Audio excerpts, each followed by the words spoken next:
Hello beautiful people, and welcome back to Mental Health Mondays, where we chat all things mental health, straight to the point, no bullshit, you get the message. And today I thought I would share with you the most important lessons that I've learned over the years from therapy. I'm always using things that I've learned from therapy in all of my mental health videos, but I thought it would just be a good idea to compile them all into a list of 10 different lessons that I think are really important, that will hopefully help you guys and give you some insight. So to just give you a little bit of a backstory about me and my therapy, I have now been in therapy for, 9 years? 8 years. Okay, around 8 years. Essentially, I started NHS therapy when I was about 18 and it went okay. I didn't really get on with the psychiatrist and the psychologist I was assigned to. Who I really got on with was like my key worker. So she would come to my house every week and we would just sit on my sofa and have chats. Oh my goodness, like she was amazing. She would just bring me resources. We would just chat about how I feel, find explore different coping techniques. I decided that that wasn't enough for me, so when I was 19 I sought out to find a private psychiatrist. I have been with that psychiatrist, who is Lars, who I've done a video on previously if you want to go check that out, since I was 19. I see Lars probably like monthly now, so that is it. I love therapy, but I think it's only because I've literally found like what I deem to be the best psychiatrist in the world. I don't know where I would have been if I hadn't have taken my own therapy journey into my own hands. Basically, I'm just going to credit Lars for teaching me all this. However, I have done the work. I have showed up to the sessions. I have implemented the tools that he's given me, and here I am. I've gone from a very suicidal, didn't want to live in this world, self-harming, very destructive habits, teenager, to a 26-year-old who has her own house, own life. I live a pretty happy life, I would say, and I definitely think therapy has played a massive part in that. Obviously, I know therapy isn't for everyone, but anyway, I'm here to save you money because I'm basically just giving you the tips away for free. So let's just get into them, because like I said, I have a list of 10 different things. Number 1, my illness is not a life sentence. In fact, I look at my illness as something positive. So I was diagnosed with BPD when I first started seeing Lars. BPD is obviously a very stigmatized illness. If you don't know about it, it's an illness called borderline personality disorder. Essentially, we just feel emotions very intensely. Your days can be like a roller coaster. You have issues around abandonment, rejection. You get very attached to people. There's the whole self-harm, suicidal side of things. You can be very what's the word? I'm not going to say spontaneous, irrational. Spontaneous. But a lot of people see BPD as, okay, this is it, I'm stuck with it for life, this is what I've got. As soon as I was told I was diagnosed with it, I was like, what's wrong with my personality? Was almost kind of offended. This is why I make the videos I do on BPD, because I want people to know that it is possible to recover. I like to say that I'm recovered in the sense that if I walked back into Lars's office now, having never seen him, I would not be diagnosed with BPD. So number 2 is I've gone from using unhealthy coping mechanisms to healthy ones. In DBT and mainly CBT therapy, which is what I've done, it's all about rewiring your brain even. So in the past, obviously, your brain will have learned to think a certain way, but that's not necessarily the best way for you to think. So to give you an example, for me, with rejection was one of the things that tipped me over the edge to lead me to what I always refer as my big breakdown when I was 17. My boyfriend at the time broke up with me, and I thought that was literally the end of the world. And I've gone through a long journey of just rejection in general, a lot of it being from guys, and, you know, taking it upon myself to harm myself and think badly of myself because of it. Whereas now, I'm literally so proud of myself in terms of how I am with handling rejection, because it's because I've definitely built up my self-esteem and got all the tools, but I am now able to handle it in a far healthier way. It's all about perspective as well. For example, like, you perceive things through a BPD brain, which you think are, like, you genuinely think are true. Certain things that you see as threats, or certain things that you see as people doing things against you, in actual fact, like, when you look back, like, through a more healthier brain, aren't actually how they seem. And that's the same for anxiety as well, actually. Like, looking at, like, anxiety makes everything a threat, when in actual fact it's just not. Number 3, I now have a choice on how I react. So, like I said, in the past, I would react in, like, snap decisions on just how my brain had been wired to react to things, take things very personally, kick off, make a huge scene of it.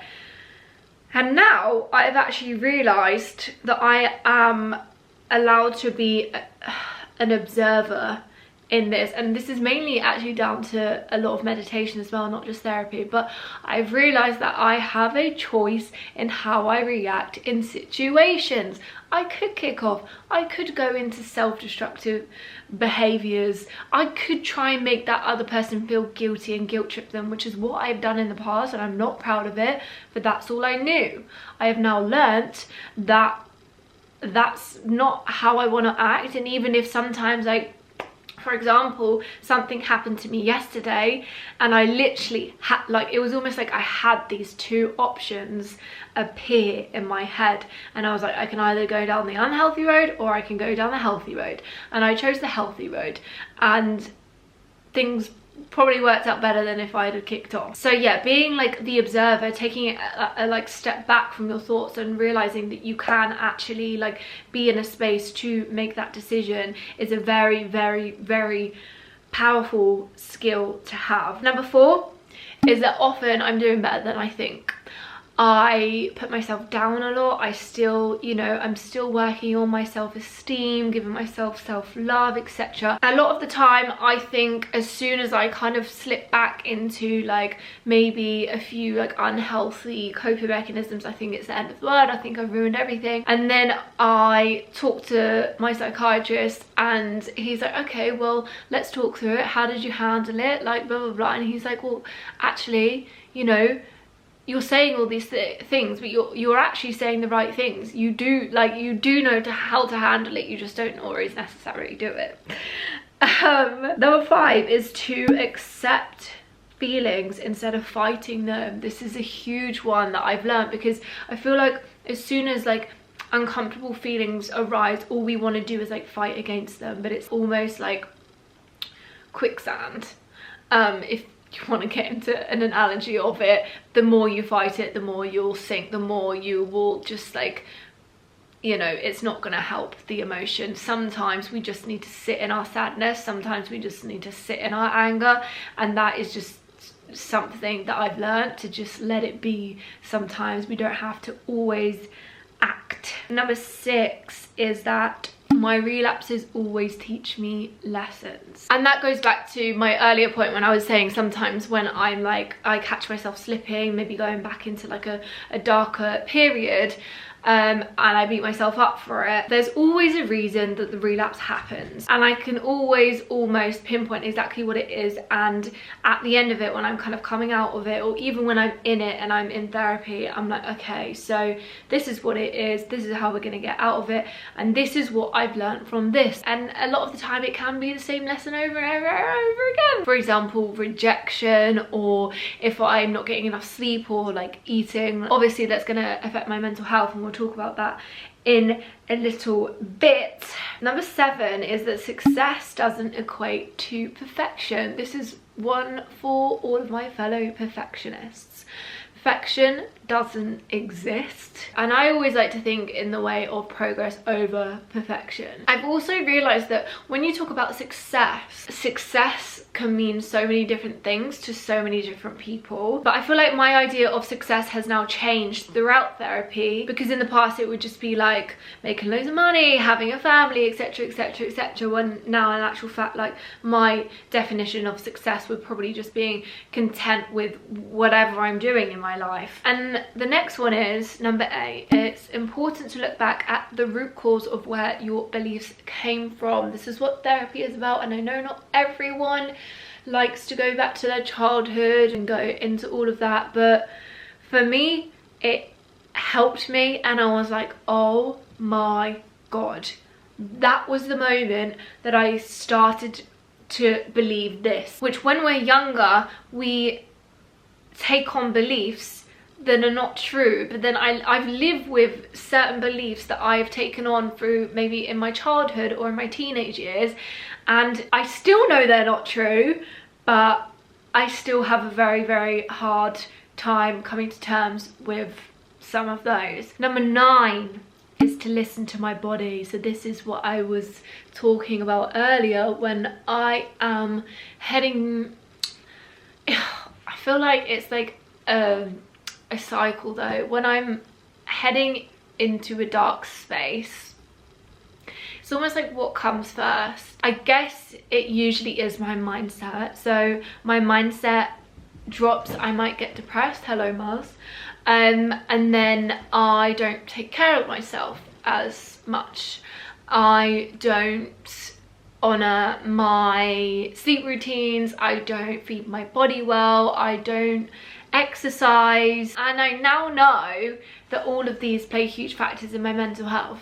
And by no means, like I always say this, you're not going to cure your mental illness purely by eating well, sleeping well, exercising. However, they do help.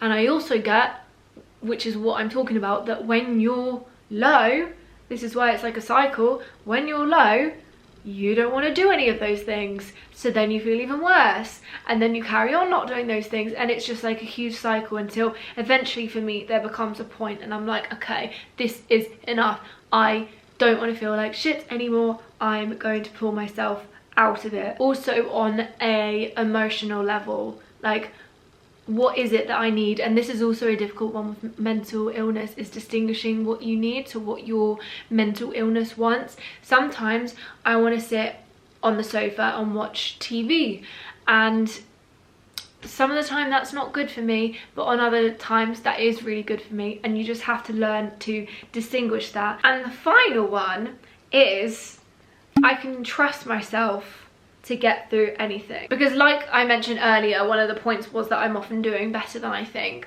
I often don't feel like I can trust myself because because sometimes mental illness can just completely overwhelm me, and I'm like, Jesus, where did that come from? Like, hello BPD, hello old friend, not nice to see you.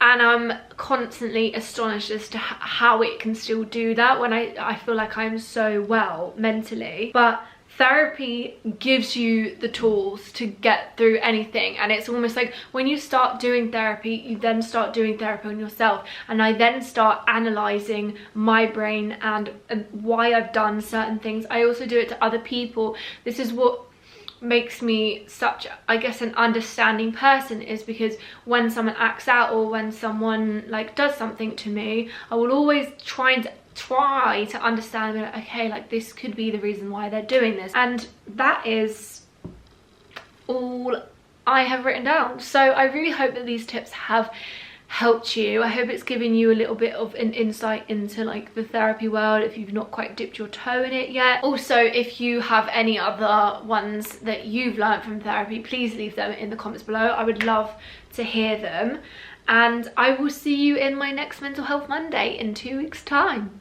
Goodbye.